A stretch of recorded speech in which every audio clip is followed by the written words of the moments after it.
Bonjour tout le monde. Donc, vidéo d'aujourd'hui, c'est sur le déroulé de l'examen titre professionnel électricien d'équipement de bâtiment. Donc, le titre professionnel, c'est un titre professionnel donc reconnu par le ministère de l'Emploi. Il est accessible par soit en formation, soit en validation d'acquis par expérience. Et donc, l'examen, ça va dérouler en plusieurs parties. On a la première partie qui est le questionnaire. Donc, le questionnaire, c'est 60 questions. Il y a 60 questions et tu as 60 minutes. Donc, en gros, c'est 1 minute par question. C'est un questionnaire choix multiple et des fois, il faut dire qu'il y a des questions que, pour moi, il ne devait pas être dans ces questionnaires. Donc, si tu tombes sur une question que tu ne connais pas la réponse, tu ne prends pas la tête, tu sautes les questions et tu réponds à toutes les questions que tu connais la réponse.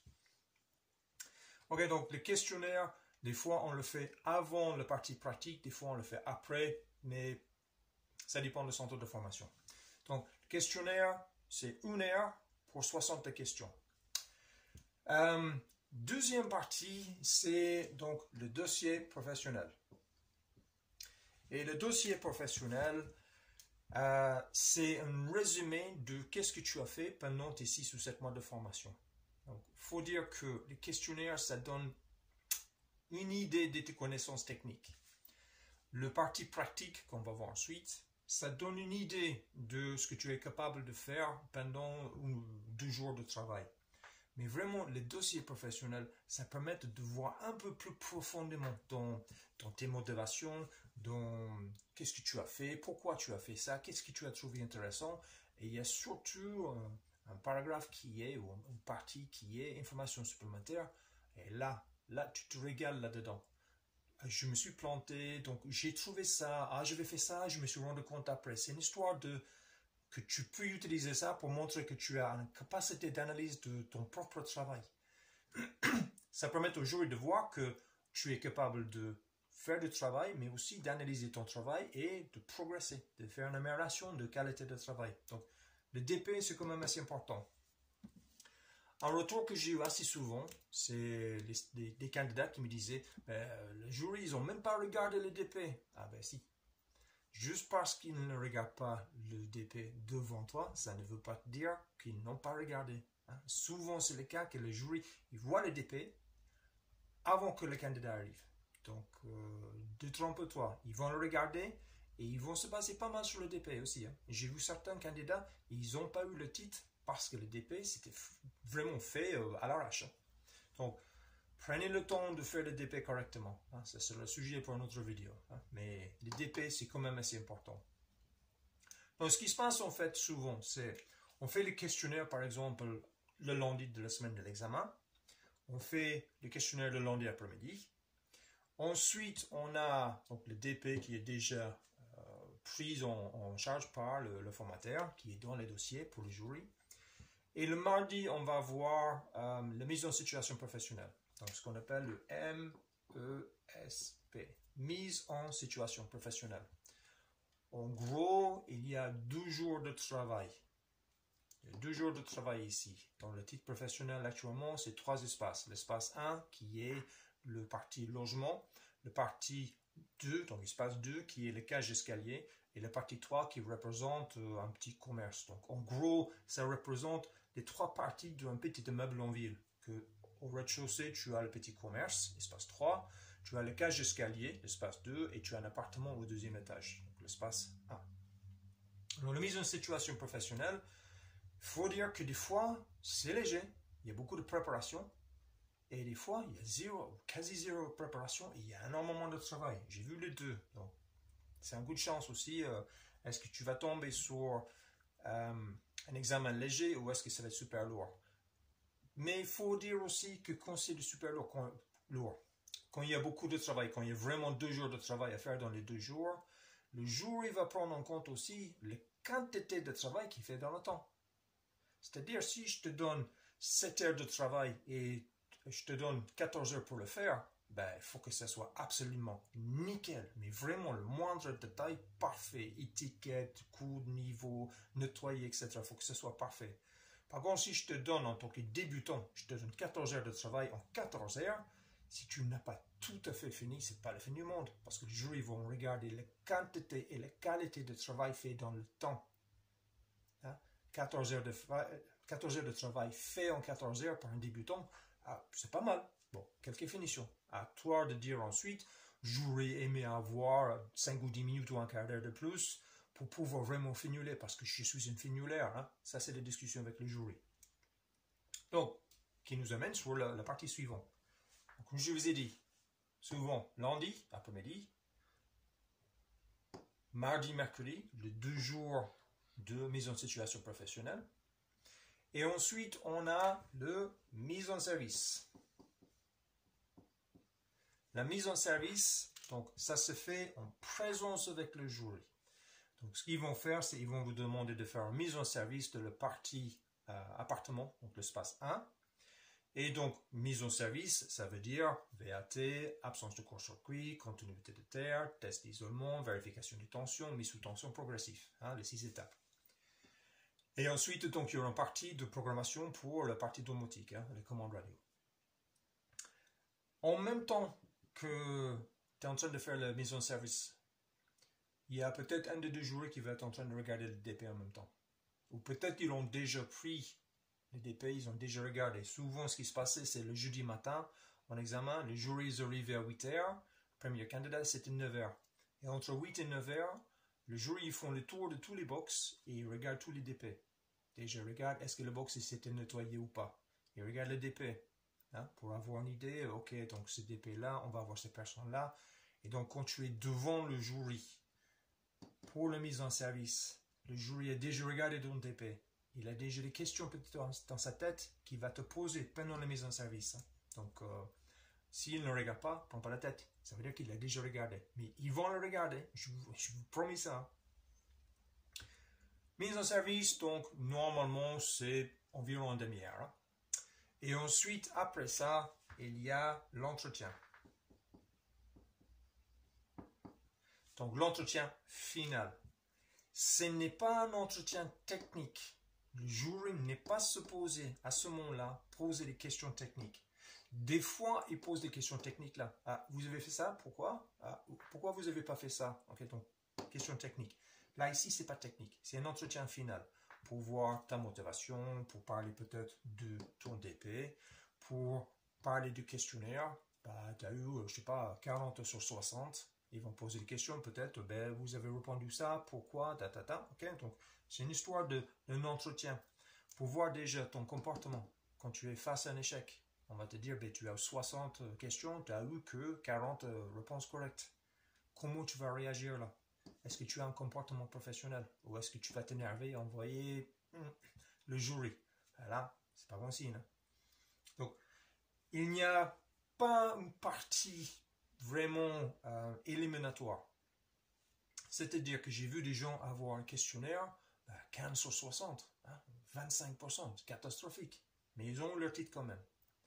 J'ai eu des gens avoir 50, mais le reste c'était catastrophique. Donc, titre raté. J'ai vu des gens que ça c'était limite, ça c'était limite, ça c'était limite, ça c'était limite. Et l'entretien, ça s'est à peu près bien passé, donc ça a passé, mais juste.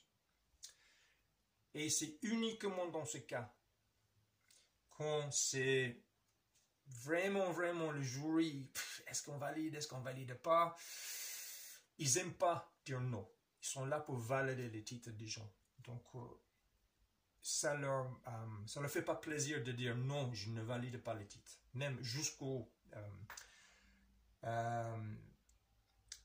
récemment, c'est-à-dire il y a quelques années, le jury, ils avaient la possibilité de dire pendant l'entretien, on ne valide pas parce que il manque, par exemple, certaines compétences. Et donc, ils ont conseillé des candidats, qu'est-ce qu'il faut faire? Ben, je vous conseille faire 5 semaines ou 6 semaines de plus en Indus, et puis ben, vous retentez, puis mais il y a eu des problèmes, il y a eu des jurys qui ont été agressés après des certifs, donc c'est comme le permis maintenant, ils n'ont pas le droit de dire quoi que ce soit. Donc c'est dommage qu'il n'y ait pas cet échange.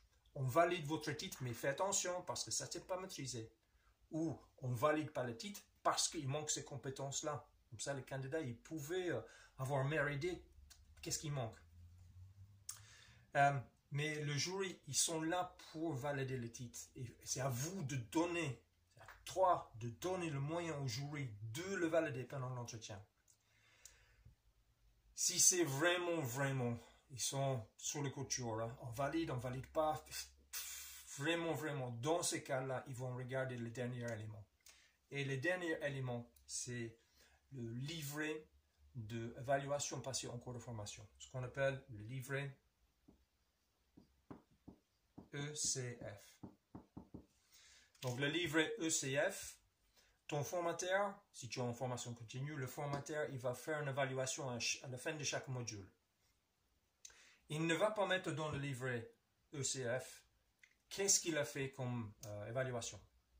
Il va mettre quelques informations, c'était une mise en service, c'était une mise en situation professionnelle, c'était des études des cas, etc. pour montrer qu'il a évalué certaines compétences qui sont prédéterminées. Il va marquer dans le livret ECF. À mon avis, en tant que formateur, l'activité type 1, il est maîtrisé, oui ou non. L'activité type 2, il est maîtrisé, oui ou non. Donc ça m'arrivait assez souvent de dire l'activité type 2, il n'est pas maîtrisé, ou l'activité type 1 n'est pas maîtrisée. Il est marqué dans le livret ECF. Mais les jurys, le jour de l'examen, ont constaté qu'à travers les questionnaires, les DP, les mises en situation professionnelle, la mise en service et l'entretien, que l'activité était maîtrisée. Exemple concret, c'est un candidat, quand j'ai fait l'évaluation de l'activité type 1, la mise en service que j'ai fait faire, c'était catastrophique, il ne maîtrisait rien de tout. Donc pendant le moment de ECF, j'ai dit non, c'est pas maîtrisé. On retentait l'ECF, rebolote, c'était catastrophique encore, le gars il était dangereux. Il s'est rendu compte qu'il était dangereux, qu'il ne maîtrisait pas de tout, qu'il n'avait pas fait le travail demandé. Il a retravaillé ça, et le moment qu'il a fait la mise en service avec le jury, mais il maîtrise le truc, mais à 100%.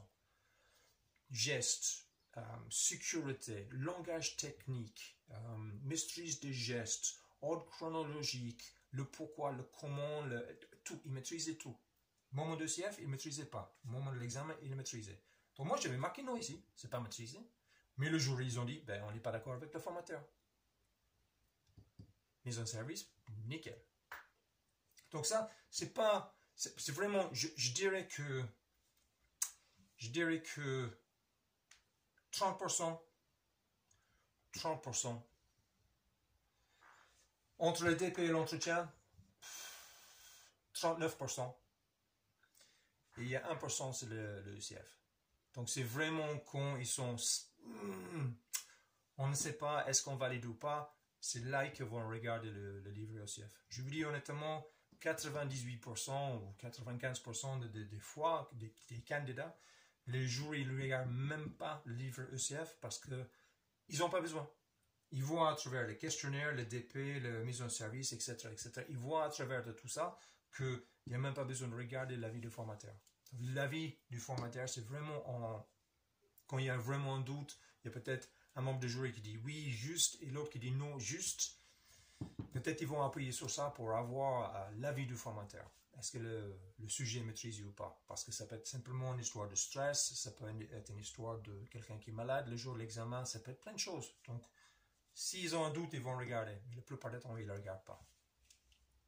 Donc voilà le déroulé. Un jour, 2 jours. Donc souvent le lundi, on a mardi, mercredi, on a le jury le jeudi, donc qui vont passer candidat et candidat. Donc pour chaque candidat, ça va représenter peut-être une heure, mais pour le jury, c'est une journée de boulot.